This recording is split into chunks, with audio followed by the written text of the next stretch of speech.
مائی cures fellows, کیا آپ کو یاد ہے کہ آپ نے زندگی میں کتنی قسم کے بال کٹوائے ہیں؟ مطلب کتنے ہیئر سٹائل بنائے ہیں؟ Name it.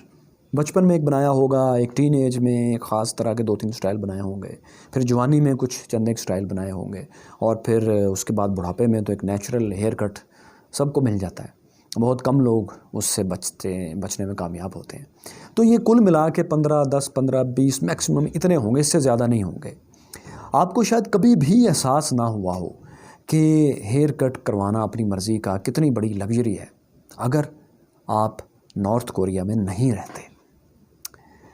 دیکھیے، اگر آپ کو صرف یہ پتہ لگ جائے کہ آپ حجام کے پاس جا کے ایک خاص قسم کے بال ترشوا سکتے ہیں، خاص قسم کا ہیئر سٹائل اور بالوں کا سٹائل رکھ سکتے ہیں، تو آپ کو پہلا احساس یہ ہوگا اپنی آزادی کے سلب ہونے کا، آزادی کے چھن جانے کا۔ اور یہ بہت چھوٹی سی بات ہے۔ اس کے بعد آپ کو یہ پتہ لگے کہ آپ کون سی کتابیں پڑھ سکتے ہیں۔ یہ صرف ایک سپریم لیڈر نے، ایک ادارے نے یا ایک شخص نے ڈیسائیڈ کر دیا ہے، اس سے اب آپ کو وہی پڑھنا ہے۔ ایک طرح کا لباس پہن سکتے ہیں یا چند ایک طرح کا، باقی لباس ممنوع ہیں۔ آپ کے پاس جو بات کرنے کی آزادی ہے وہ چند ایک ٹاپکس ہیں، اس کے اوپر بات کر سکتے ہیں۔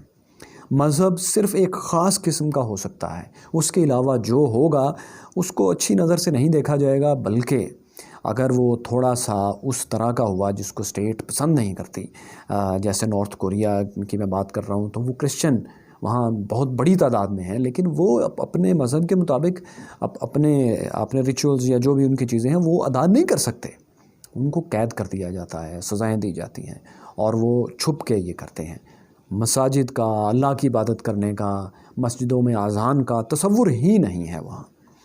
تو اس طرح کی پابندیوں میں جو ایک نسل پیدا ہوئی ہے، اس نے کیا رزلٹ دیے ہیں۔ وہ لوگ جو خود کو بہت محب الوطن کہتے ہیں نارتھ کوریا میں، وہ جن کا یہ دعویٰ ہے کہ انہوں نے نارتھ کوریا کو آزادی دلوائی ہے، جو ان کی واحد سیاسی پارٹی کے چیئرمین ہیں، سپریم لیڈر ہیں، انہوں نے یہ قواعد سیٹ کر دیے اپنی قوم کے لیے۔ ظاہر ہے نیک نیتی سے کیے ہوں گے، ہم یہ کیسے کہہ سکتے ہیں کہ ان کی نیت بری تھی؟ وہ ظاہر ہے اپنے ملک کو ترقی دینا چاہتے ہوں گے۔ تھوڑا سا اس کا پس منظر آپ کے علم میں ہونا چاہیے کہ جنگ عظیم دوم، سیکنڈ ورلڈ وار سے پہلے جو کوریا ایک ملک تھا لیکن جاپان کے قبضے میں تھا۔ ورلڈ وار کے بعد یہ ہوا کہ جو نارتھ کوریا ہے، اوپر والا شمالی کوریا، جس کا بارڈر چین کے ساتھ لگتا ہے، درمیان میں صرف ایک دریا ہے بہت بڑا، وہ جو شمالی کوریا ہے وہ چائنا اور رشیا کے انفلوئنس میں چلا گیا۔ نیچے والا ساؤتھ کوریا، جنوبی کوریا، جو ایک جزیرہ نما ہے، وہ امریکن انفلوئنس میں چلا گیا۔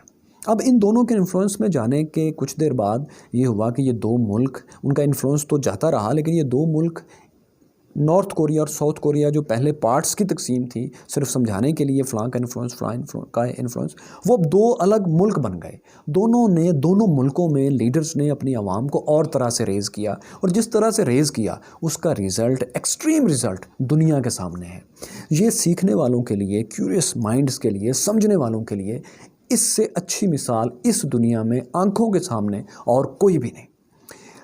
شمالی کوریا نے، نارتھ کوریا کے لیڈرز نے سمجھا، کیونکہ وہ بہت جینیس ہیں، ذہین ہیں، اور انہوں نے ایک ایسا نظام ڈسکور کیا ہے جو دنیا کا مستقبل ہے، جو بیسٹ نظام ہے، کمیونزم ہے۔ کمیونزم میں انہوں نے اپنی بھی اصلاحات کی، ان کے لیڈرز نے، ان کے سپریم لیڈر اور باقی وہاں جو ان کی ٹیم تھی، انہوں نے، اور اس کے مطابق پورے شمالی کوریا کو رن کیا، جس کا رزلٹ کیا ہے؟ آج 50 70 72 سال گزرنے کے بعد ان کا فخر کیا ہے شمالی کوریا کا؟ کیا ان کا پرائیڈ ہے کہ ان کی فوج دنیا کی چوتھی پانچویں بڑی فوج ہے؟ ان کا پرائیڈ کیا ہے کہ ان کے پاس ایک ایٹامک بام ہے جسے ظاہر ہے وہ استعمال نہیں کر سکتے؟ ان کا پرائیڈ کیا ہے کہ ہمیں کوئی ہاتھ تو لگا کے دکھائے، ہم بم پھینک دیں گے اس کے اوپر؟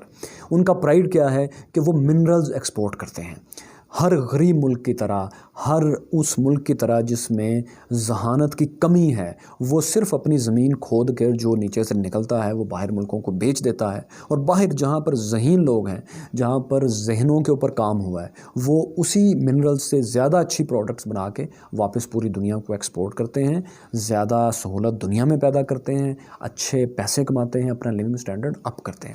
لیکن یہاں شمالی کوریا میں بس وہی منرل، یہ ان کا پرائڈ ہے، کچھ اور ایکسپورٹ نہیں ہے۔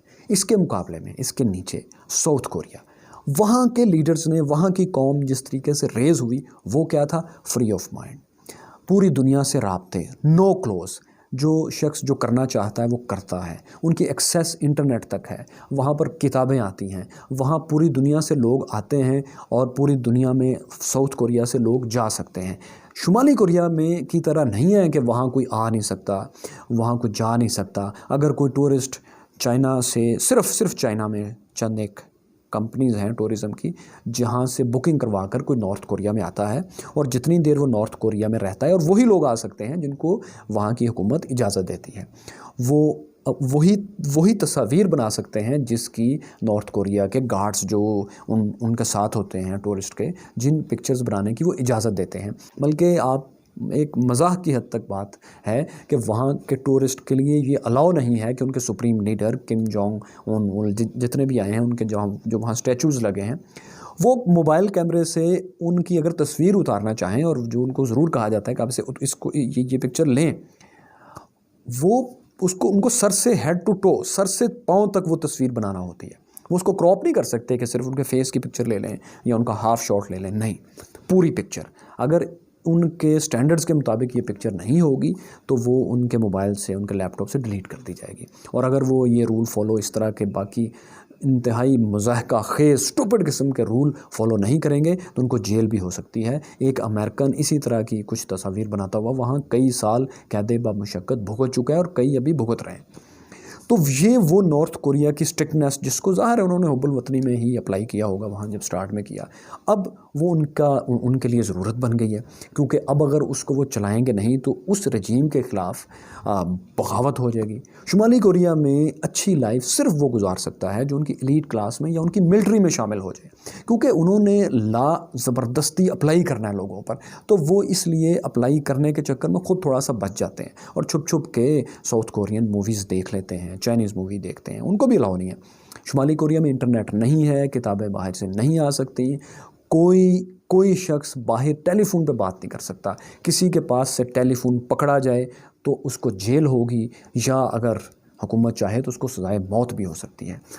شمالی کوریا سے لوگ چین کے ساتھ، جو دریا کے ساتھ ان کے بارڈر لگتا ہے، اس میں سے تیر کر، چھپ کر، رات کو بہت زیادہ ڈالرز دے کے، سینکڑوں ہزاروں ڈالرز دے کے، جو کہ وہاں کی غریب ترین عوام ہے، دنیا کے غریب ترین لوگ ہیں شمالی کوریا والے، وہاں سے تیر کر چھپ کر جاتے ہیں، راستے میں مارے بھی جا سکتے ہیں، اور اسمگلرز کے ساتھ مل کے وہ یہ سارا کام کرتے ہیں۔ چائنا جاتے ہیں، وہاں چھپے رہتے ہیں، وہاں سے بھاگ کے کسی نہ کسی طرح ساؤتھ کوریا میں بعض اوقات ان کو پناہ ملتی ہے، لیکن لمبے روٹ سے آ کے تو وہاں سے بھاگتے ہیں۔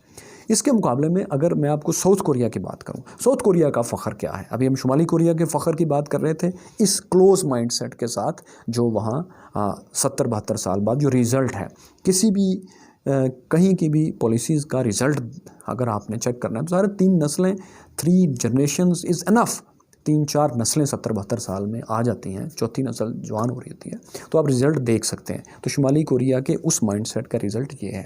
اس کے مقابلے میں ساؤتھ کوریا، اس کا ریزلٹ کیا ہے؟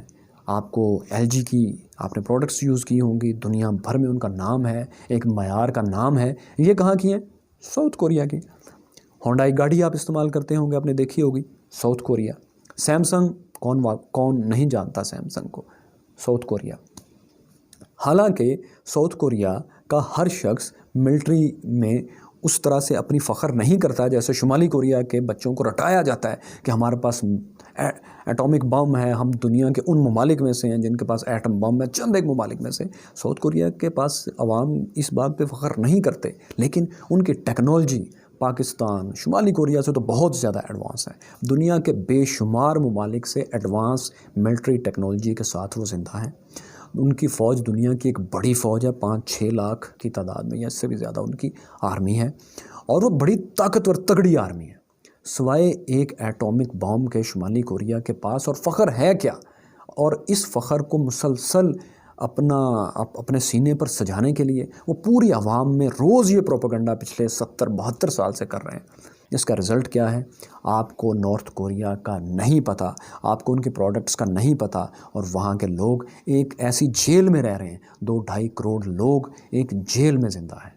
اس کے مقابلے میں صرف ایک بارڈر پار اتنے لوگ خوشحال ہیں، ان کے پروڈکٹس پوری دنیا میں جاتی ہیں۔ آپ جب چاہیں، اگر آپ کا ویزا لگتا ہے، آپ ٹکٹ لے کے وہاں جا سکتے ہیں، کوئی آپ کے ساتھ نہیں پھرے گا کہ آپ یہ پکچر لیں، وہ لیں، یہ نہ لیں، وہ لیں۔ آپ بزنس کر سکتے ہیں، امپورٹ ایکسپورٹ کر سکتے ہیں، بے شمار دنیا میں امپورٹ ایکسپورٹ کرتے ہیں، لیکن یہ آپ شمالی کوریا کے ساتھ نہیں کر سکتے۔ تو کہنا میں یہ چاہتا ہوں کہ وہ چونکہ ایک ایکسٹریم مثال ہے، کسی بات کو سمجھنے کے لیے ضروری ہوتا ہے کہ آپ اس کی ایکسٹریم مثال اگر آپ کے سامنے ہو اس کو دیکھیں، تاکہ جس طرح کی پالیسیز یا جس قسم کا آج آپ کام کر رہے ہیں، آپ کے ذہن میں ہو کہ ان کی ایکسٹریم شکل کیا ہو سکتی ہے۔ تو جو بھی، جہاں بھی، جس بھی ملک میں، جس طبقے میں، جس سویلائزیشن میں، جہاں آپ لوگوں کو اپنی مرضی کے مطابق چھوٹی چھوٹی چیزوں میں باؤنڈ کریں گے کہ کتابیں بین کر دیں گے، سائٹس بین کر دیں گے، ان کے لیے ٹیکنالوجی بین کریں گے، پابندیاں لگانے کی کوشش کریں گے، تو وہاں ایک غلام، ایک چھوٹا کم ذہین لوگ، چھوٹے دماغ پیدا ہوں گے۔ جو بڑے دماغ ہوں گے وہ وہاں سے بھاگ جائیں گے، یا ڈپریشن میں ذہنی مریض ہو جائیں گے، وہ آپ کے معاشرے کو آگے نہیں لے کے جائیں گے۔ ایک شخص کی سوچ کتنا بھی وہ محب الوطن ہے، کتنا بھی اس کے دل میں وطن کی اور اپنے لوگوں کی محبت، جذبہ ہے، وہ اس کے لیے جان قربان کر دینا چاہتا ہے، اتنا زیادہ ہے، لیکن وہ شخص کی سوچ ضروری نہیں کہ بہترین ہو، کیونکہ معاشرے اور سویلائزیشن صرف وہی ترقی کرے گی جہاں مختلف خیالات کے لوگ ہوتے ہیں، وہ ان کے خیالات ٹکراتے ہیں، وہ آپس میں گفتگو کرتے ہیں، نئی نئی چیزیں لے کر آتے ہیں۔ امریکہ کے بارے میں آپ کو پتہ ہے کہ وہ امریکہ تو بنا ہی بزنس کمپٹیشن سے ہے، خیالات کے ٹکراؤ سے ہے۔ بڑے بڑے سائنٹسٹ، بڑے بڑے بزنس مین وہاں آپس میں کمپٹیشن سے، ایڈیسن دیکھ لیں، نکولا ٹیسلا دیکھ لیں، جان دا راک فیلر دیکھ لیں، وینڈر بلٹ دیکھ لیں، یہ آپس میں مقابلے کرتے تھے۔ ٹرین کا بزنس ہے، ایک کا اسٹیل کا بزنس ہے، ایک کا یہ سارے ایک دوسرے سے کمپٹیشن میں، بہتر فلم، بہتر کیمرہ، بہتر پروڈکٹ، بہتر لے کے آ رہے ہیں، اوپن مارکیٹ۔ تو پورا معاشرے میں سے جو ذہانت ہے وہ چھن کے اوپر آتی ہے، وہ پھر پوری سوسائٹی کو ایک پاور سے آگے لے کے چلی جاتی ہے۔ لیکن جہاں آپ روکیں گے، پابندیاں لگائیں گے کہ میں بتاؤں گا، یا ایک ادارہ بتائے گا، یا ایک شخص بتائے گا، یا ایک طبقہ بتائے گا کہ یار اس طرح زندہ رہنا ہے، صرف یہ وے آف لائف ہے، صرف یہ پڑھیں، یہ سب کچھ بین کر دیں، اس کا رزلٹ آپ شمالی کوریا میں دیکھ لیں۔ پھر میں آپ سے سوال پوچھوں گا، آپ کو ایک چیز یاد ہے شمالی کوریا کی سوائے ایٹامک بم کے جس پر وہ فخر کر سکیں، یا آپ فخریہ طور پر اس کو استعمال کرتے ہوں، پڑھتے ہوں؟ کوئی بھی نہیں۔ ساؤتھ کوریا کی، جنوبی کوریا، ایک اوپن سوسائٹی، آپ دیکھ لیں، آپ سے کہیں ترقی یافتہ ہے، اور ان کی کتنی پروڈکٹس ابھی میں نے آپ کو بتائی ہیں۔ تو کی تھنگ از، لوگوں کو صرف برداشت اور پیسفل رہنے کی ٹریننگ دیں، اور باقی لوگوں کو ان کا کام کرنے دیں، تاکہ وہ ان میں سے جو ذہانت ہے، جو جینیس لوگ ہیں، جو کام کرنے والے لوگ ہیں، پروڈکٹیو لوگ، وہ آگے آئیں اور آپ کی سوسائٹی کو ترقی دیں۔ تو یہ تھی دوستو بات، میں نے جو اس کے بارے میں ٹویٹر میں ایک سوال کیا تھا، اس کے جواب میں کچھ لوگوں نے اس طرح کے زبردست قسم کے پوائنٹس دیے، تو میں نے سوچا کہ اس کے اوپر مجھے ایک ویڈیو بنانی چاہیے۔ کچھ لوگ تھوڑے سے ان کو سمجھ بھی نہیں اس کی آئی تھی، تو میں نے اس کی وضاحت کے لیے بھی شاید میں صحیح طرح سمجھا نہیں پایا تھا، لیکن میں اس ویڈیو میں ایک معذرت بھی آپ سے کرنا چاہتا ہوں۔ پچھلی ویڈیو جو تھی جس میں یہ بات ہم نے کی تھی کہ جنریشنز کا فرق کیا ہوتا ہے، بیبی بومرز، ایکس، وائی اور زی جنریشن جو اس وقت ہے، جو یوٹیوب بین کی بات ہو رہی تھی، اور اب کتابیں بین کی بات ہو رہی ہے، اس میں مجھ سے تھوڑا سا فمبل ہوا۔ ایک غلطی یہ ہوئی کہ بیبی بومرز کے بعد جنریشن ایکس ہے، جو 1965 سے 1980 تک، 1965 سے 1980 کے درمیان پیدا ہوئے، تو میں نے اس کو غلطی سے پہلی دفعہ جنریشن وائی بول دیا، اس کے بعد جنریشن ایکس بولا۔ تو یہ جیسے ان الفاظ کی، ان حروف کی، ان لیٹرز کی ترتیب ہے کہ پہلے ایکس، وائی، زی، اسی طرح ہے، اسی طرح ہی ان جنریشنز کے نام ہیں۔ اگر وہ ویڈیو آپ نے نہیں دیکھی تو ضرور دیکھیں کہ جنریشنز کا فرق کیا ہوتا ہے، دنیا میں اس کے اوپر کیا سٹڈیز ہوئی ہیں، اور ہمیں کیوں ضروری ہے ہمارے ان لوگوں کو جو ہمارے ملک کی پالیسیز بناتے ہیں، ایون ہمارے بڑوں کو، ایون ہمیں معلوم ہونا چاہیے کہ یہ جنریشن کی اسپیسیفکیشن کیا ہے، تو یہ ویڈیو ضرور دیکھیے گا۔ معذرت دوستو، فمبل میں میں وائی جنریشن کو پہلے بول گیا، اور حالانکہ پہلے ایکس کہنا تھا، بعد میں وائی۔ تو ویڈیو دیکھنے کا بہت شکریہ، اور آپ سب کو دوستو عید مبارک۔